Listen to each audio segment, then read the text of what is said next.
This Geekster Media production starts now. Welcome to So You Want to Be a Geek, the podcast where we dive into the vibrant and ever-evolving world of geek culture. Whether you're a seasoned fan or just curious about what makes being a geek so special, join us as we explore everything from comics to movies, gaming, tech, sports, and everything in between. Each episode will bring you insights, interviews, and the latest news to fuel your passion and expand your horizons. So grab your favorite fandom and let's embark on this geeky adventure together. I'm Michael Canetti, and this is So You Want to Be a Geek. Hey geeks, I'm back with another episode. This time we're getting geeky about dance. We're here at Long Island Dance Force in Copiague, New York. Let's get into it. Hi everybody, and welcome to another episode of So You Want to Be a Geek. We're here at Long Island Dance Force talking to Nicole Bruhnke about her beautiful studio that has a tremendous following. And I'm somebody that I'm a dad of two girls and they love their dance, and all I know is let's put your tap shoes on and your ballet slippers, and I know nothing. But I'm here to talk to an expert that'll teach all of us about the world of dance and what makes people so geeky about it or infatuated with it.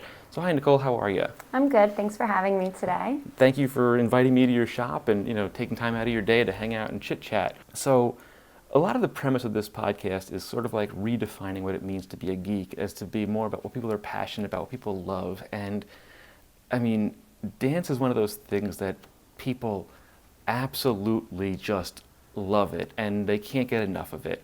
And it could be all different genres of dance. Like I know my older daughter, she's doing tap, but she's also doing like hip hop or all kinds of stuff. And I want to hear a little bit about your journey into, from dancing to where we are here. Well, yeah, you talk about dance being a passion, about people being all into it, and that's definitely, I think, what makes dance so special. I think that that's something that even at a young age, at the age of 2 or 3 or 4, you have little girls coming in here that they love everything about dancing to the music, wearing the pretty dress, being on stage. And I think it's just something that is either it's in your heart, it's in your soul, or it's not. Right. And it definitely was something that I think I was born with it. My mom put me in dance when I was 3 years old, and I'm 38 now and I haven't stopped. So awesome. It is definitely something that I'm extremely passionate about. I never stopped dancing. My mom put me in just for fun as a little girl, like most moms do. Oh, my little girl likes to dance. They like to, do music. It's something to do. And from an early age, it was just something that I always asked to go back and do. So it was never a question of, do we put her in dance? It was like, all right, what are we signing her up for the next year? Dance has also changed drastically since, you could talk about that later. Since the early 80s and mid-80s, yeah. So different. So, back when I started, competition wasn't as popular as it is today. So I didn't start competing until I was like 12 maybe, which is very different than how it is today. And, I started with one competition, jazz dance, that we went on stage, and it was you either got a bronze, a silver, or a gold. Now there's, hundreds of different medals. It's like super massive platinum, trophies diamond. Yeah. So it was a very different world, and it was just something that we did for fun. It wasn't as competitive. And as I got older and I dabbled in the competition world a little bit more, my eyes opened to there's so many different opportunities of dance and different things, And we traveled around to a couple of different studios, but we followed a particular teacher who actually was the original owner of Long Island Dance Force. Oh, no kidding. Yes. So we followed her here. So I actually have been dancing here as a child since 1999 when they opened their doors. And then dance became a little bit more competitive then. That's when it became serious. We were kind of on top at the time, and I had a huge team and I made a lot of friends, and that was kind of my life. I didn't care about what happened at school and my friends at school. Like, dance was my social life, it was my passion, it was just where I was. On a Friday night at 14 years old, I was at the dance studio. The goal was to get out of the classroom and get to here, basically. Absolutely. And then once I was in high school, I heard of BOCES program. It's now called Long Island High School for the Arts. Oh yeah, I know it. So I went there my junior and senior year. So I literally was only in my high school for 4 periods a day. I luckily was a good student as well. So my parents allowed me to miss half a day of high school and go pursue dance. It's also really nice that your parents were so supportive of your passion, which I think is a big part of it. It is. I mean, I grew up, I guess, kind of in an artistic family. My dad is actually a singer and a guitar player. He's had a band since I can remember. My garage of my house was a studio. Was a jam session. So we kind of grew up in this artistic musical family. So although I can't sing to save my life, I did play clarinet in high school as well as my mom. But you know, that's about as musical as I got. But my music is like in my body. That's, I guess, just listening to music my whole life. The rhythm flows through you and not yes, not I definitely auditory. have my father's rhythm, that's for sure. It came out in my body, not my voice. But, you know, and people always say, you know, so many different types of music. And I'm like, it's just from growing up, you know. My dad was like, you know, rock and roll star. So I know all different genres of music. And dance has opened my genre of music to so many different styles and artists. And so that's just kind of how I grew up. So yes, my parents were very supportive of that passion, you know, but it always came at a cost. You have to have good grades. You have to do well in school. It was always the first thing that I was threatened with to get taken away. You're not going to dance. Now it's the iPad. Now I do it to my own children. It's the iPad. But so yes, I went to the Long Island High School for the Arts in high school and realized that you can major in dance in college. And once I heard that, I was like, I could go to college for dance. Like, that's a home run. Like, that's what I want to do. Is that when like the light bulb sort of clicked for you? So this is what I want to do as my passion? 100%. Yeah. You know, they gave us the opportunity to meet so many different people in the field, so many different artists, and you just realize that there were so many different things that you could do with dance. And of course, at that age, the most appealing thing is, I want to be a star, right? I want to be a rockette, or I want to be on Broadway. I want to be on Broadway, I want to be a rockette, I want to dance in a music video. Like, that is what your goal is. And then you quickly realize how unrealistic and competitive that is. I went to school for film. You know, when I was 15, I was like, oh, I want to be Steven Spielberg. And then when you realize, yeah, I'm not going to be Steven Spielberg, but I have to find how to harness my passion into what is me and what works best for me. Right. So, you know, I took quite a journey before I got to where I am today, but it's so very fitting, and like, this is just me. Like, this studio and doing what I do, this is me. I, you know, wanted to be on Broadway, wanted to dance for music artists and, you know, be on TV one day. It's just that life is really challenging. Brutal. It is. It's you're in the city every day auditioning. You know, I'm not a very tall person, so rockette out of the question. Couldn't sing Broadway out of the question.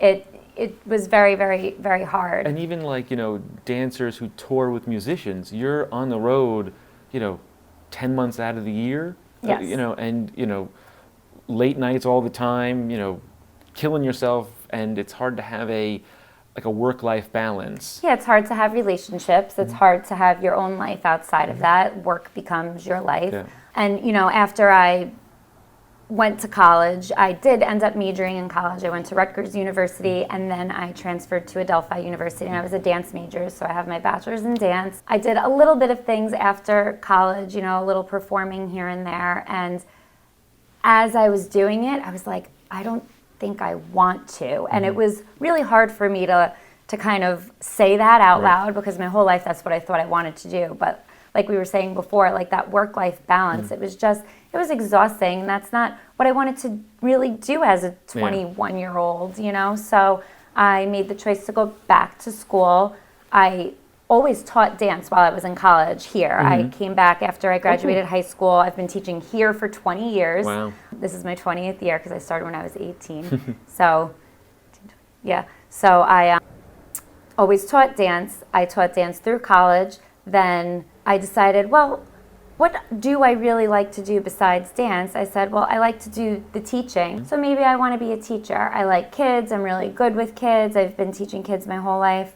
So I went back, I got my master's in education. So I graduated, I taught kindergarten, first grade, fifth grade. I taught in elementary school for a little bit, but I always came back after teaching. I taught a full day of elementary school, exhausting as it is, and I came here and I taught from like 4 to 9 a few days a week. I did that up until I had my first child.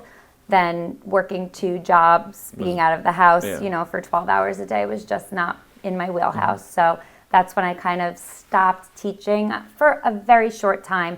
I would do like 1 night a week. I'd do short nights. And then after I had my son, I kind of stopped teaching school altogether. An opportunity arose to take over this place. And that in that moment, I go, wow, maybe this is where I was supposed to be. This was my time. So that's when I took over this place, and I've been here. I'm going into my 6th year here. What it sounds like to me is this place kept pulling you back. Always. It's like the black hole. I can't get away. In a good way, it's a black hole. In a good way, yes. I just cannot stay away from this place. That's cool. But just talking to you, and I've only known you now for an hour, I can hear in your voice the passion you have about teaching the students and sort of like opening their mind to their opportunities that they can have here doing dance and pursuing their passions. And I love that. I can feel that like positive energy off of you, which I think is really speaks volumes for like if you've ever checked out their social media or on their website, there's just so much positive energy and just amazing stuff they're doing here in the studio that, what I'm curious about is like what draws people in? Like what you're a parent of, a 4 or 5 year old and your child wants to go into dance. Like how do they connect with this place to come in and then want to stay within the community? So I've tried really hard to kind of develop this, it's so much more than dance is my motto. Yeah. You come here and you're getting so much more than dance. You're getting relationships.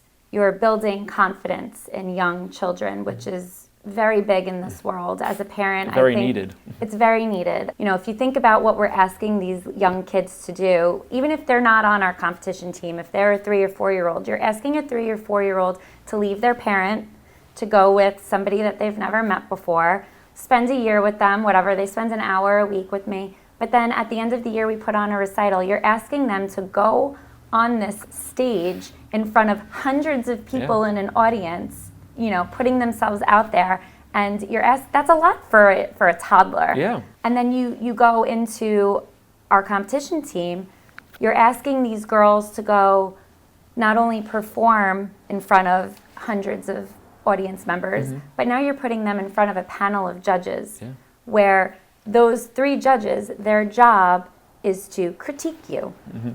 And you're willingly putting yourself out there, having 3 strangers tell you what you're doing wrong, how you can improve upon yourself, how to make it better, things that they would like to see you work on. So we have girls as young as 5 years old on our competition team. They have to sit there and hear that from these judges. So I feel like my job it's really big to say that it's all a learning experience. It's also kind of a good life experience because when they go for jobs in the real world, I work in higher education, and I can't tell you how many college-age young people are just not prepared for what it's going to be like on a job interview or to get feedback from an employer. Like building those skills of dealing with feedback, Absolutely. Positive or developmental, is a very important life skill for people to learn. It is. That's why I say it's so much more than dance. Like you're teaching them this life skill of accepting feedback. You're going to get feedback your whole life. Yeah. It is very important, and and how to deal with negative feedback too. We have girls that when they don't get things or when they are getting feedback from teachers or judges, it breaks them down a little bit. There's a lot of tears, sure. And it's how do we overcome those obstacles. And what's so rewarding at the end of the day, like I'm getting emotional talking about it, is seeing these kids overcome those obstacles and, gaining so much. We just experienced, we went to nationals in July, and We did a clean sweep at nationals. Wow. These girls, we won in every age category, first place. Like, it was the most emotional, most amazing thing that I've ever experienced as a teacher. And just the emotions and the looks on these little girls' faces, like, they did that. Right. They worked hard. They gave up birthday parties. They gave up time with their friends. They gave up vacations to be in the studio to work toward a goal. And just to see them achieve that goal, it's really beautiful in the end. And I think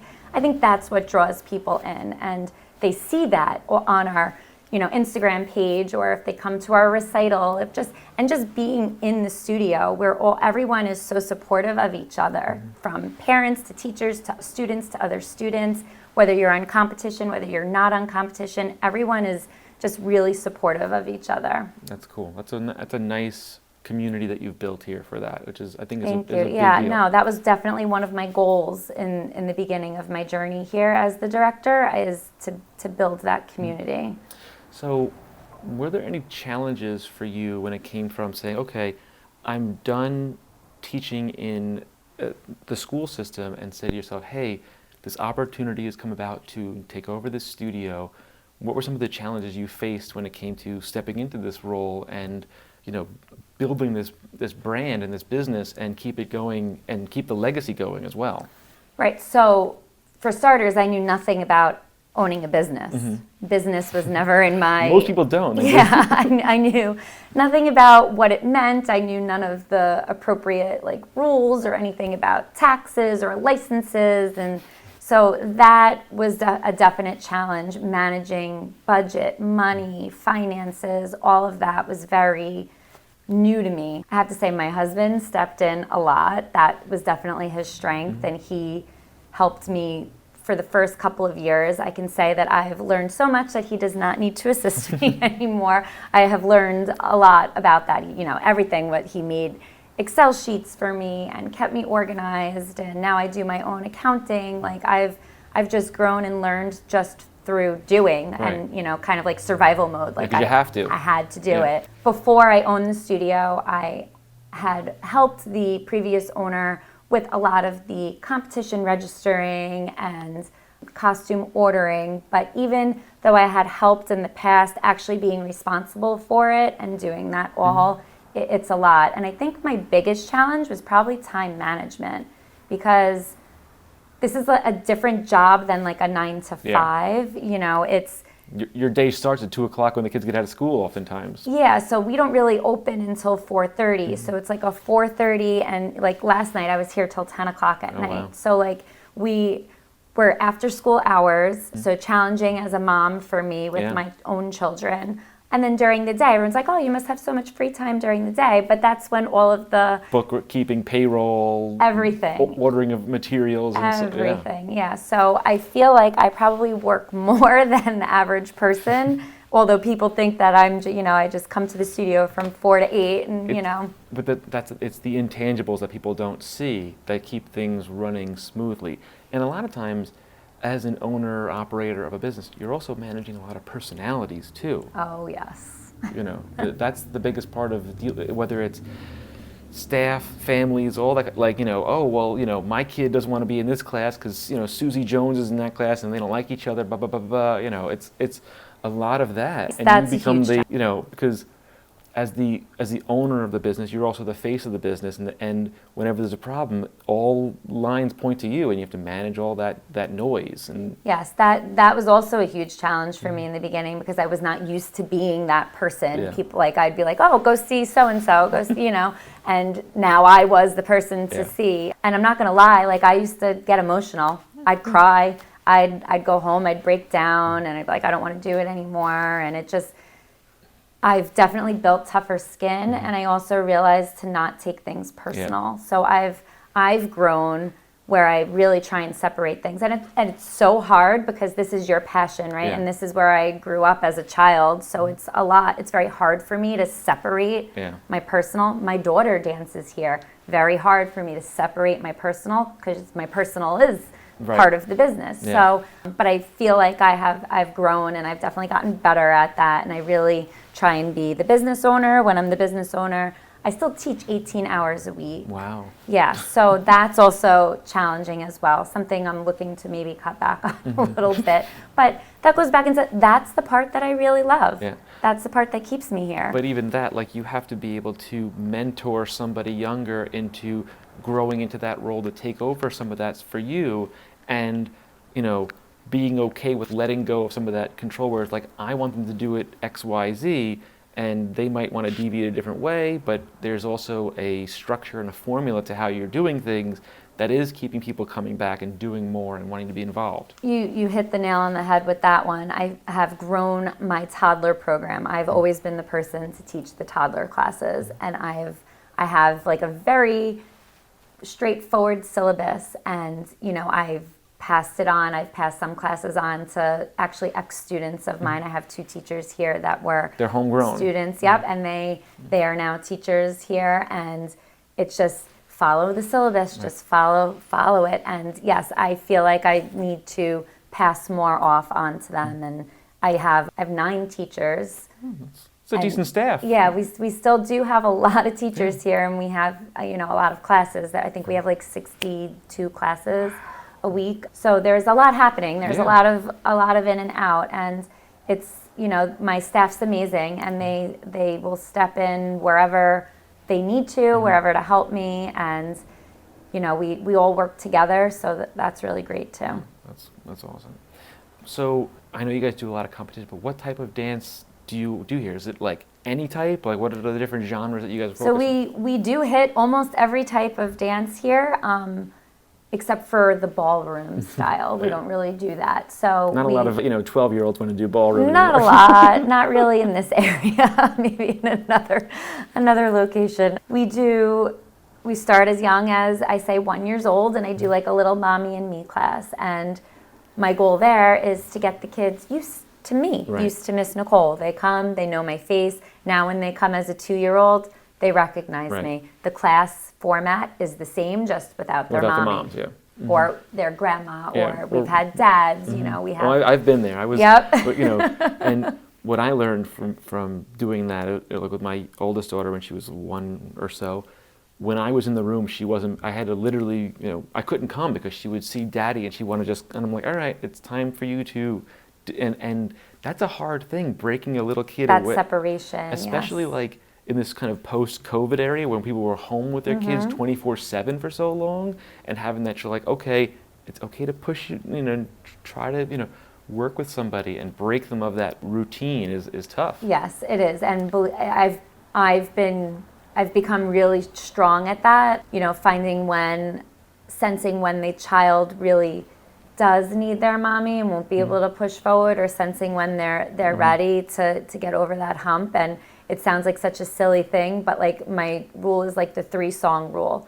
If they don't stop crying after 3 songs, they're not going to make it the rest of the class. No, totally. So, and that's when I'll get the mom and I'll say, you know, I think she needs you in with her, or, you know, maybe we'll try again next week. Yeah. But building them from that mommy and me class, I've learned that they develop, it's like routine. It's the same thing over and over again. So then they come back as 2-year-olds, and, you know, we call it creative movement because it's, you know, we're not teaching, you know, the Nutcracker. We're teaching them to follow rhythm and to listen to music and follow along, follow directions. That's a big part of taking class, you know, where to stand, your spatial awareness, how to walk in a circle, things like that. So we kind of build on that, and as the 2-year-olds, we incorporate gymnastics and tumbling, and I'm sure you could see all the trampolines and mats and stuff all around. And then at 3 years old, we introduce tap. So then they do ballet and tap. And then once they're 5, we offer cheer dance, hip hop, acro, tap, and ballet. Once they're 7, they introduce jazz. Once they're 8, we introduce lyrical. And I think that's all. And then our competition team also does something called contemporary, which is, you know, more of a modern. If you've ever watched a dance, So You Think You Can Dance show, they all do contemporary. Yeah, that is like the popular style now. Everybody loves contemporary. It's probably the most competitive out there, you know. That's cool.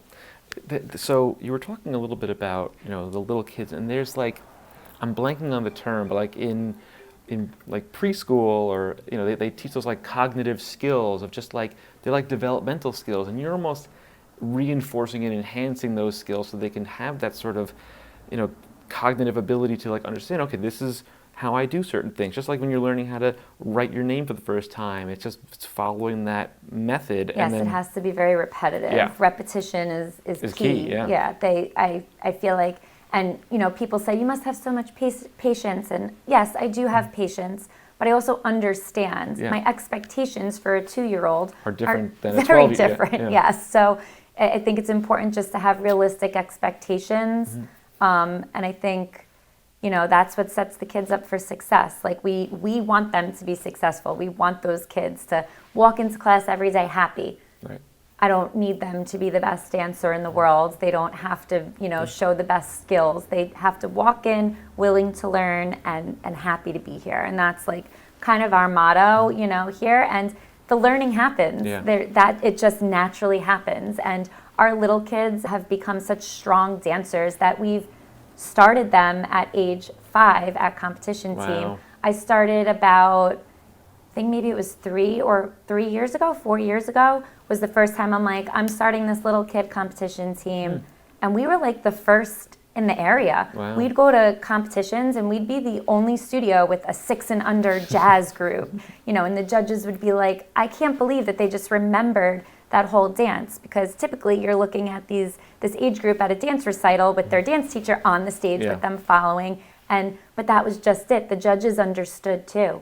I can't believe they just remembered that whole dance, remembered where they were standing. They didn't need any teacher assistant, and they were able to do that at 5 years old. So we kind of like started a trend, because now I'm seeing a little bit more of that, we're business owners, we're all competing against each other. But I have a very large little kid competition team and a very large following, but they're very successful, and they, we have high expectations for them because they're capable of them. We started them when they were little. Most of them started with me when they were 2, so they just have built that foundation and that comfortableness with us. So they're able to learn. They don't feel stressed about it.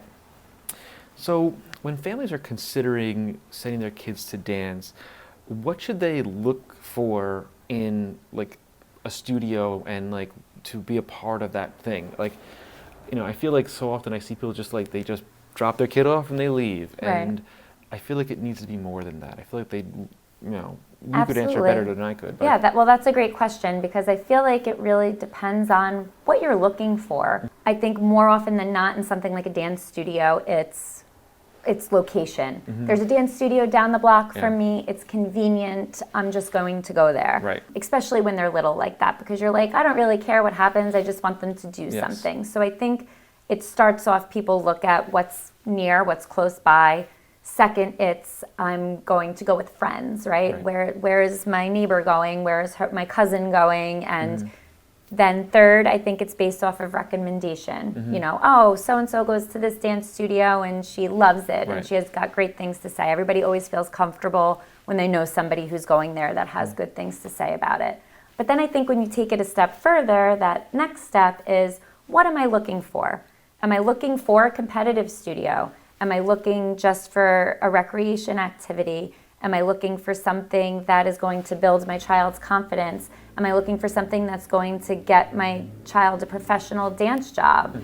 If that's what you're looking for, then like a local dance studio is probably not the answer. And I think that it's with like older kids like that. But when you're at that age and you're looking for studios, I think you just really need to understand what you want to get out of it, what you expect from it, because every studio is different. Every studio has its own culture. There are so many great studios across Long Island.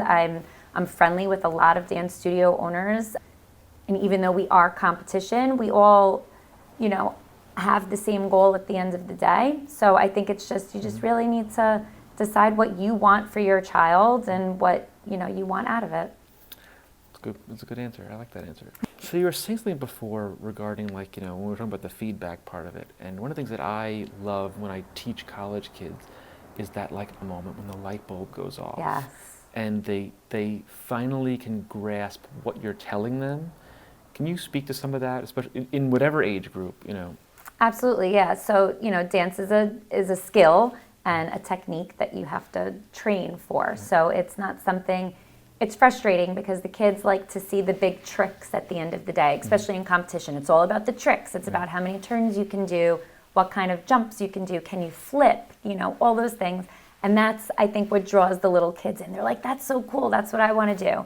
And then they can't do it. And it's a lot of age development. A 5-year-old is just doesn't have the coordination, the muscle strength, the built yet for the coordination to do some of those skills. So we don't even teach it then. But what we do teach is balance and strength and, the coordination, all the fundamentals to get them there. And it's really hard for the little kids to understand that. Mm-hmm. So sometimes I do feel like they get bored or they're like, why are we doing this? And especially in like their ballet class or if they have like a turns and jumps class and they're not actually turning, they're just balancing on balance boards, but they don't realize that they're working every little fine muscle in their ankle to get them on balance, and they're strengthening their calves and they're engaging their core and engaging their back. They don't understand that, and that's what's going to help them to turn. So getting to that moment is sometimes brutal because it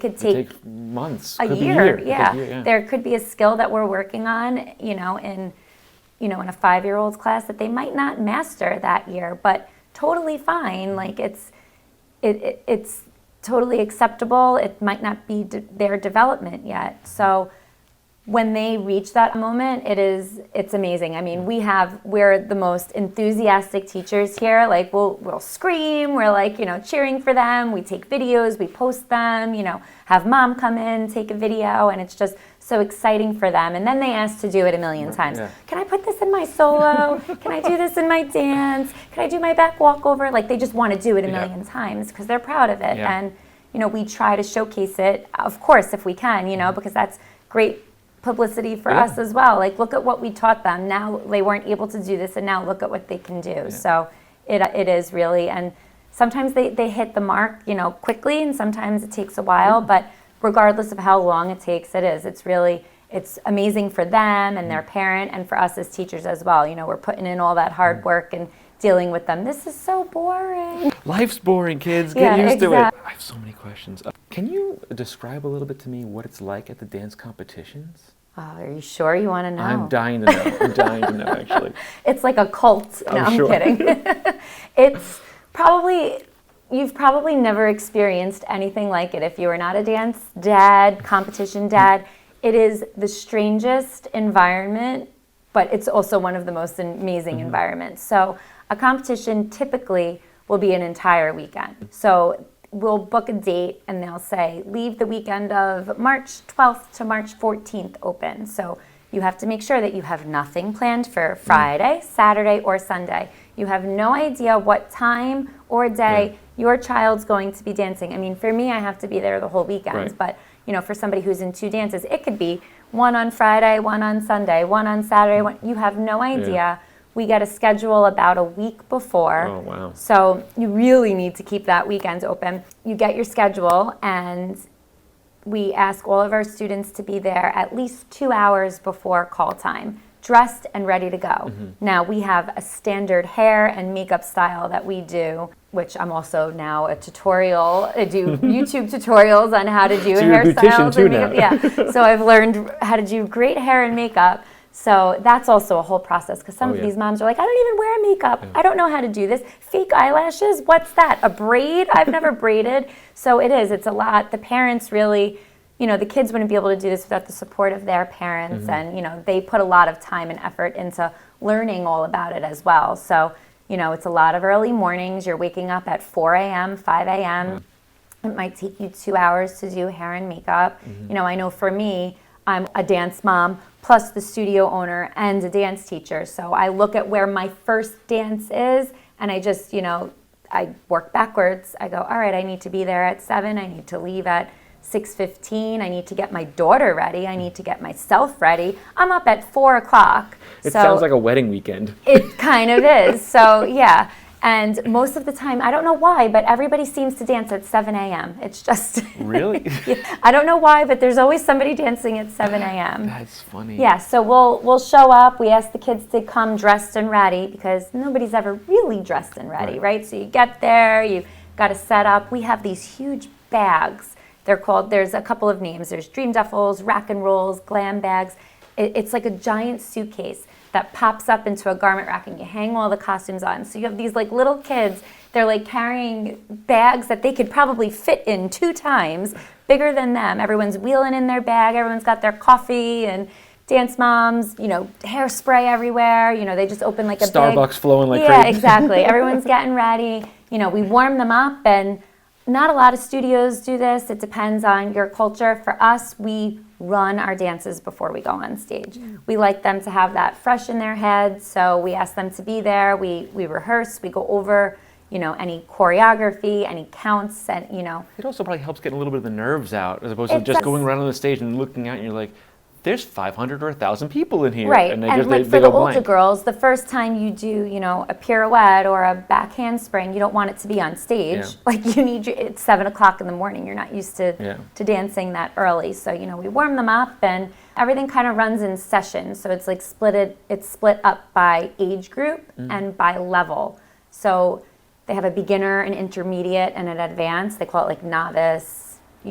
They all have like different names, each competition that you pick. So we split it up about the amount of hours that they dance a week or the amount of years that they've been dancing. So, you could still have an older kid dancing in the intermediate, not necessarily the advanced, because they haven't been dancing as long or they don't dance that many hours a week. Or some competitions even have come out with, you could only do certain tricks in this level. So, you kind of have like a requirement to follow there. So they kind of break it up into sessions. Sounds like gymnastics is kind of a similar thing where they can only do certain things at certain age groups and whatnot. It's similar, but it's not consistent in the dance world. Okay. Each competition has its own set of rules.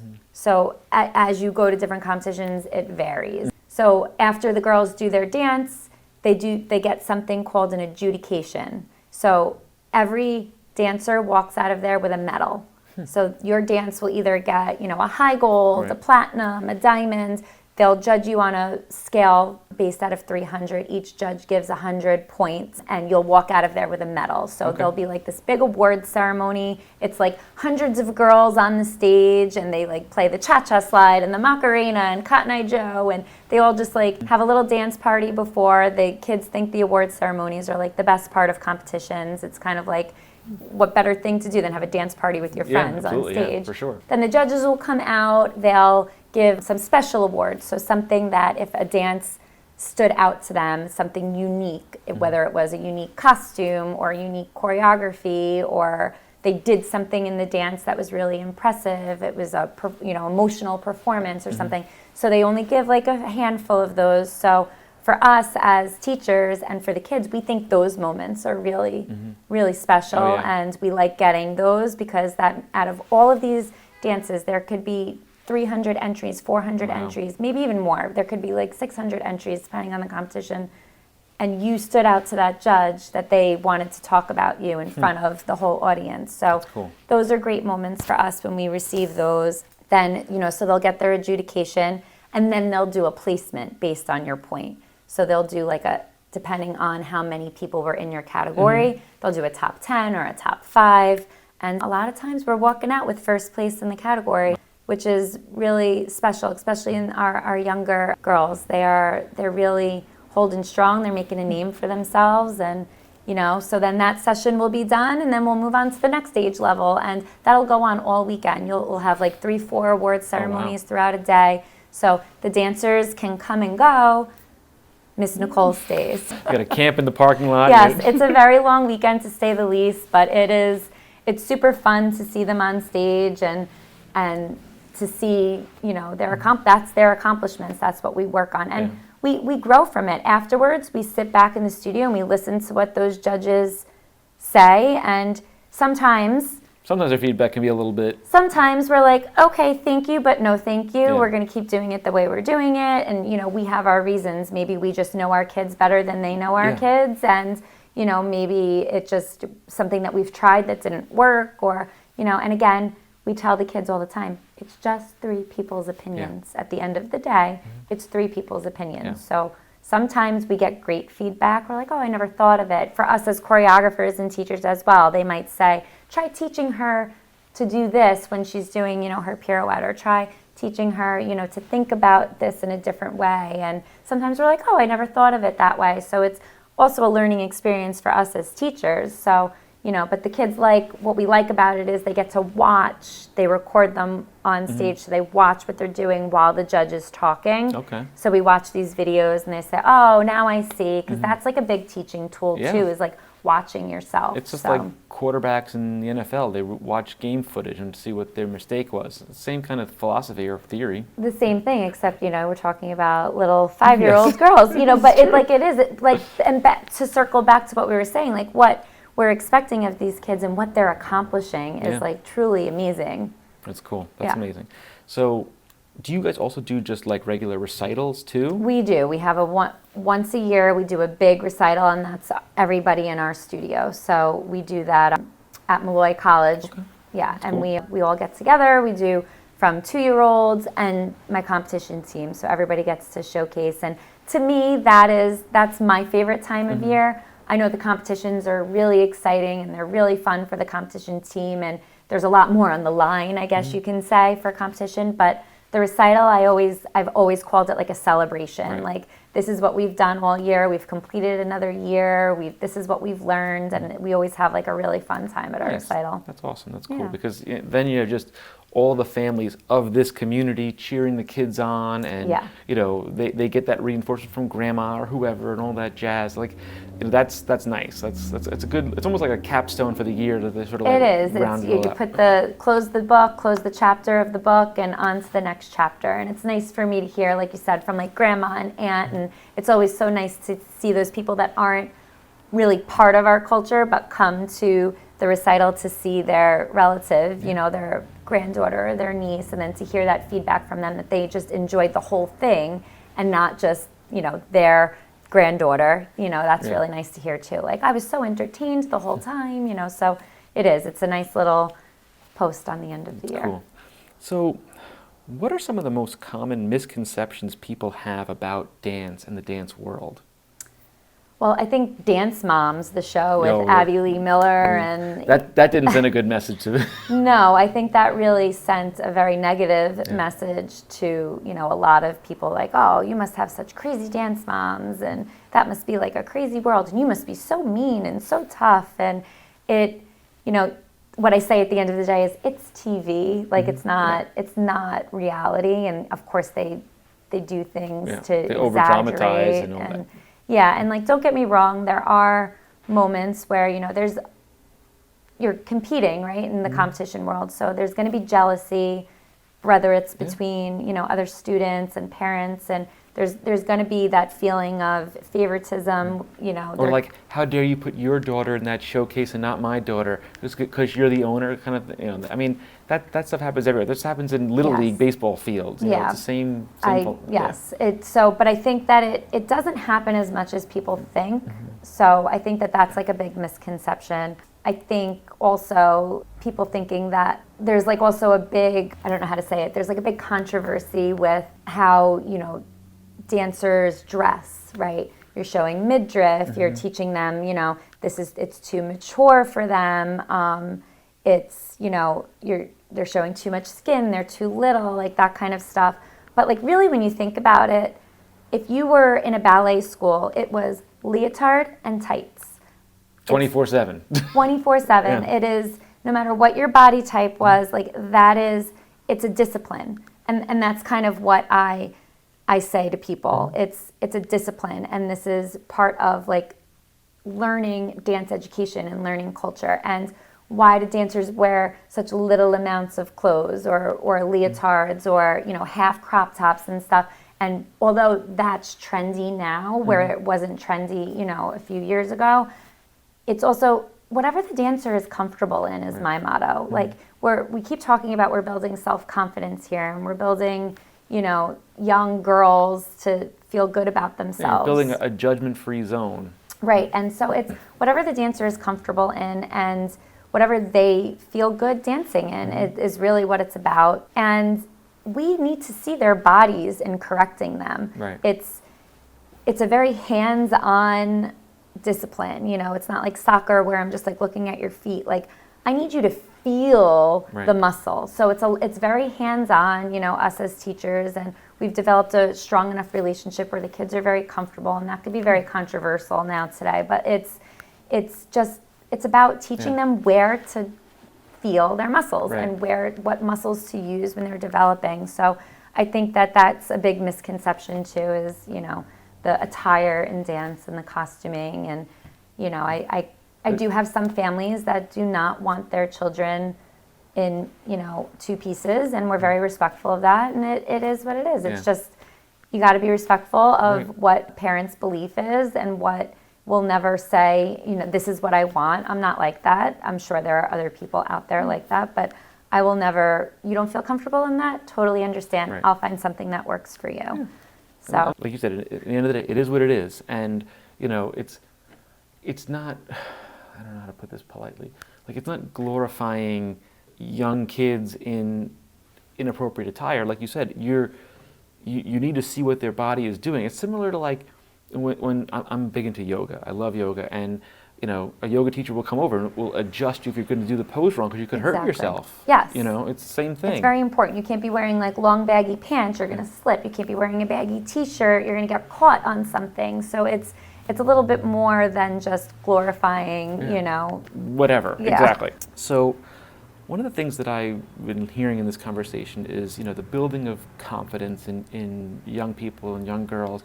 You know, do you see the benefits of as they start young and they're getting into like their middle school and high school, they're building that confidence and that like self-assuredness that they're not, you know, because everybody has insecurities, everybody is, you know, has self-esteem issues at some point in their life, but I feel like especially when you start with a young age, you're building their, I don't want to say thick skin, but like the ability to cope with the crap you might deal with as you get older. Yeah, absolutely. I see it in my own daughter. I look at my two kids.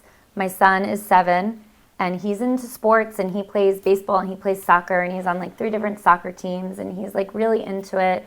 And my daughter's been dancing since she was 2. She was in competition since she was 5, and she like lives here. I look at what my daughter was doing at 7 and what my son is doing at 7, and it's just light years ahead.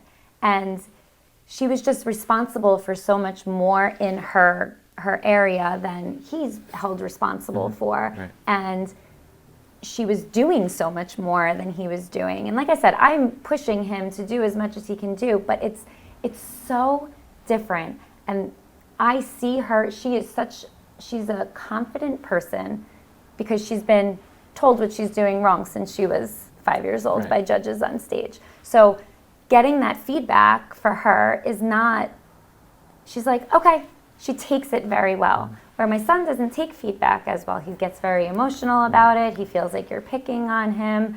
And I'm only comparing my own children because they're so opposite and different to show the difference between what dance can do and not do. And I'm sure as he gets older, that'll get a little bit different. But I do feel like that it's just that confidence builder. I do notice too that children who dance, and especially dance on competition, they're better with time management. They have to be here a lot of hours, so they have to figure out how to do homework and the whole thing, you know. Yep, and most of my students that are on competition are honors students getting A's. They're in special clubs, they're in honor society.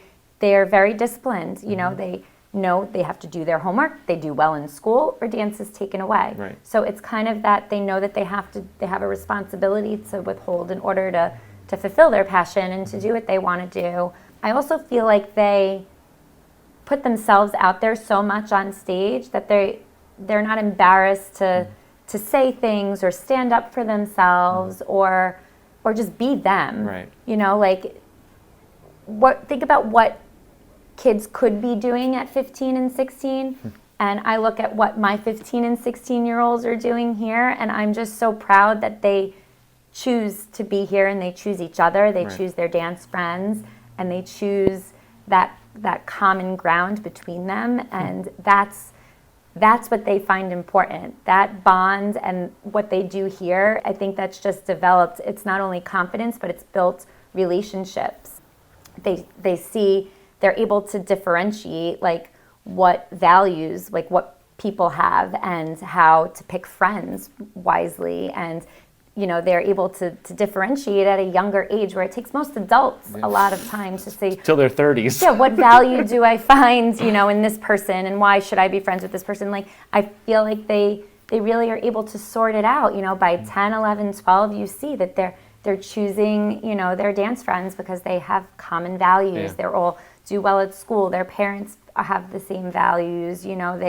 They've developed a bond. They have the similar goals. So it's kind of teaching them, it's confidence, it's values, it's goals, it's do well in school. It's, it's all of the above. Wow. I mean, you just answered my next question, because you're developing, creativity, discipline, social skills, all those things. Like, you're good. You're a good interviewer. I'm telling you right now. So what about if some kid wants to start dance later in life? Like they get to, 9th grade and say, what, Mom, I've always wanted to try dance and I just never did. Like, how do you bring people that haven't been doing it since they were 5 years old into the fold and stuff like that? Yeah, so that's definitely a lot harder to do, but we are very inclusive here. We actually have a girl on our teen competition team that only started dancing 2 years ago. Mm-hmm.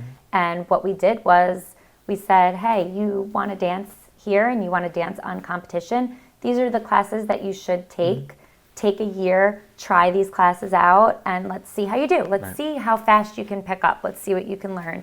And she picked up really quickly, and the next year we said, all right, just do hip hop this year on competition, because it's less of a technique, it's more of a style, which she was good at. And this year she's doing everything. So it took her 3 years to get into the groove, but she was able to pick up. I'm definitely not somebody who says, well, you haven't been with me since you were little, and you haven't trained with me, so you're not allowed. Right. It's, let's see what we can teach you, right? Because that's essentially our job at the end of the day. It's development of young people. Yes, you're like, these parents are paying for a dance education. They're paying for them to learn how to do something. So let's try and teach you. Yeah. That's my job. And if we can't teach you and you're not picking it up as quickly, then we'll try another year. Like that's just how my philosophy is. I don't feel like it's ever too late. There are so many famous dancers that started so late in their life. And it's too late for me, let me tell you. No, it's never too late. It's actually easier, I think, for the older they are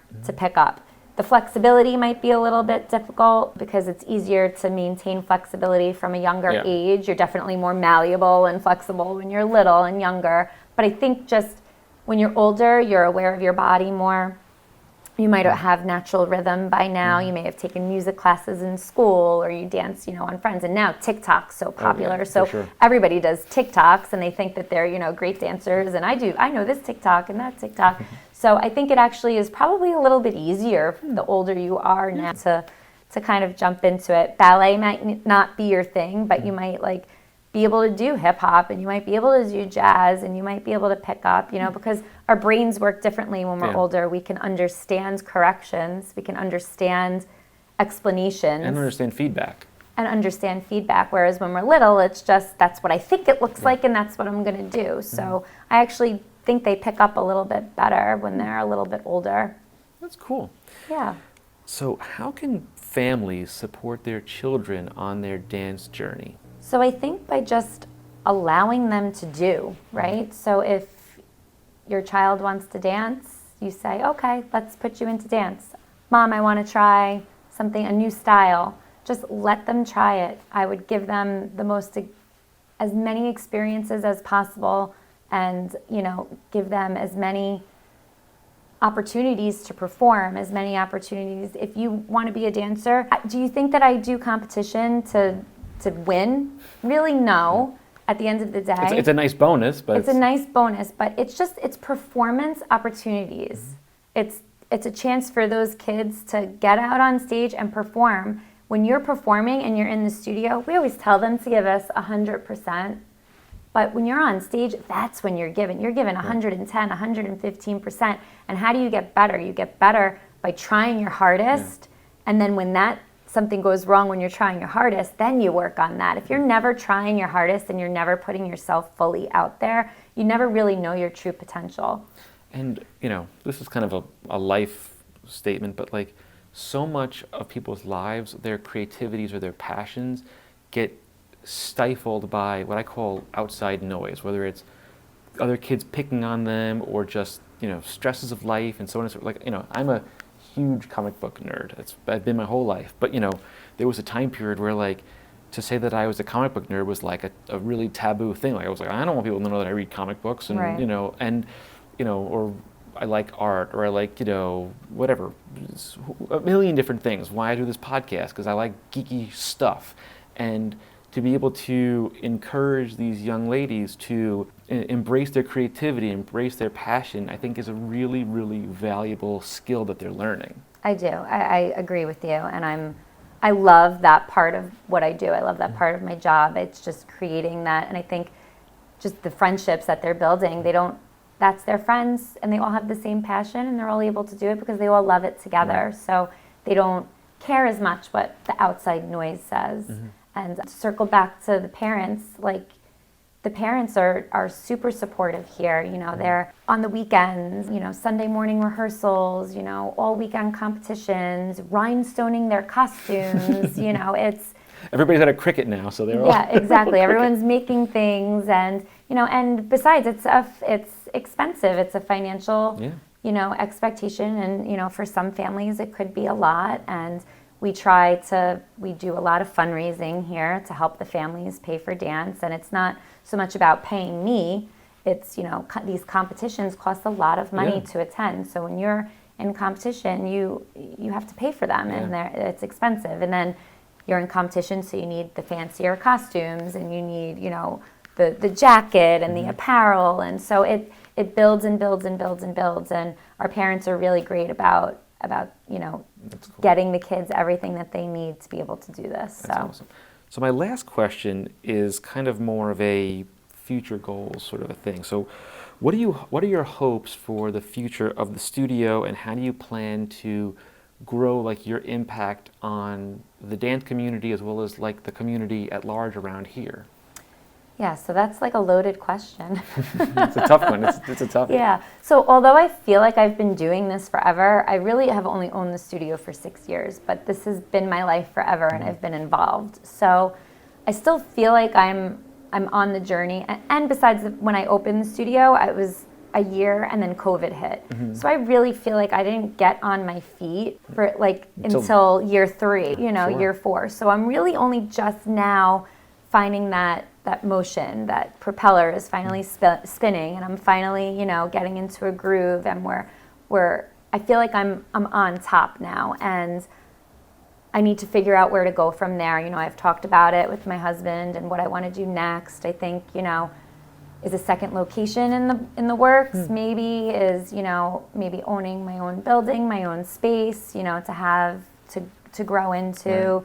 Maybe in the work. I've always wanted to dabble a little bit more into the competition world, maybe some judging. That's a great learning experience for me as a teacher and owner, to kind of see what else is out there and see how other people do things and other teachers do things. This is definitely something that I would like to keep be a part of and be a part of me. It's definitely a part of you. I could hear it in your voice. Yeah. It's the whole thing, whether it's the studio or the kids, and it's such a part of you. It comes from the heart. I can hear it when you talk. Well, thank you. Yeah, it's but it's a lot. It's a lot of time for me. It's a lot of time away from my family. It's opposite hours. Of a normal 9 to 5 job. So it's definitely a lot. So yeah, I don't really know where my next step is. I think I'm not really done doing what I need to do here. I think we have a little bit more. I definitely know that dance and this place will be a part of my future for a while. So awesome. Not really sure where it goes. Where can people find you on social media and web and so on and so forth? So we have Instagram, LI Dance Force, and Facebook, LI Dance Force, and we're on TikTok, LI Dance Force, and our website is www.longislanddanceforce.com. So check us out. That was awesome. Nicole, this was amazing. Thank you. I'm so glad that Shane introduced us, because I was on my radar to do an episode about dance, because being a dad of girls, I know very little about it, and I got a tremendous education today, which I'm blown away by. This is actually the longest interview I've done in this podcast. I'm sorry. No, that's great. No, it's fantastic. I'm really excited about it. So, folks, this was an amazing interview. Thank you so much again. Oh, you're welcome. Thanks for having me. You're welcome. So if you want to check us out on social media, we are at SYWTBAG. That's SYWTBAG.com. I know it's a little goofy, but it's a funny little saying.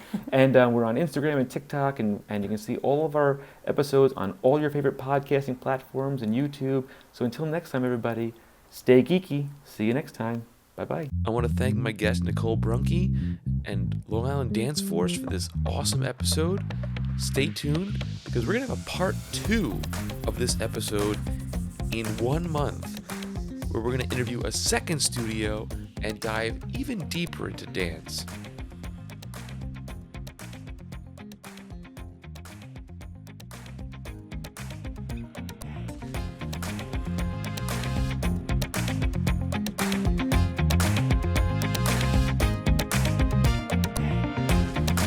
Thanks for tuning into this episode of So You Want to Be a Geek. We'd like to thank the Geekster Media Network. I'm Michael Canetti. I'm your host, producer, and editor. We hope you enjoyed the journey into geekdom as much as we did. Don't forget to subscribe, rate, and leave a review on your favorite podcast platform. Follow us on Instagram and TikTok at SYWTBAG for updates, behind-the-scenes content, and more geeky goodness. Have a topic you'd like us to discuss, or a guest you'd like to hear from? Let us know. So you want to be a geek at gmail.com, and stay up to date and join the conversation. Until next time, keep embracing that inner geek, and remember, the adventure never ends.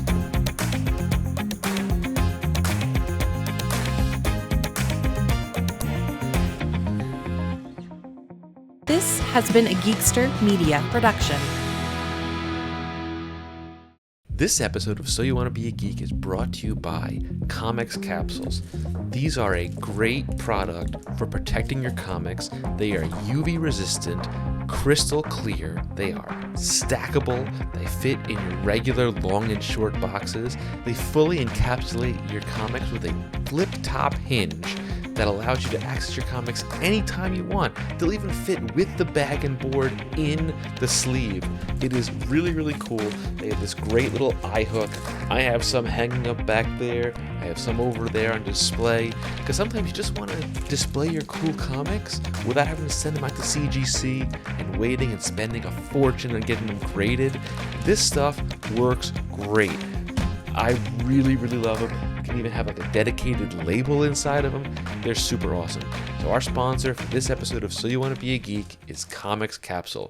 Do you like hot sauce? I know I do. Well, one of our sponsors for this week's episode is Jablo Hot Sauce.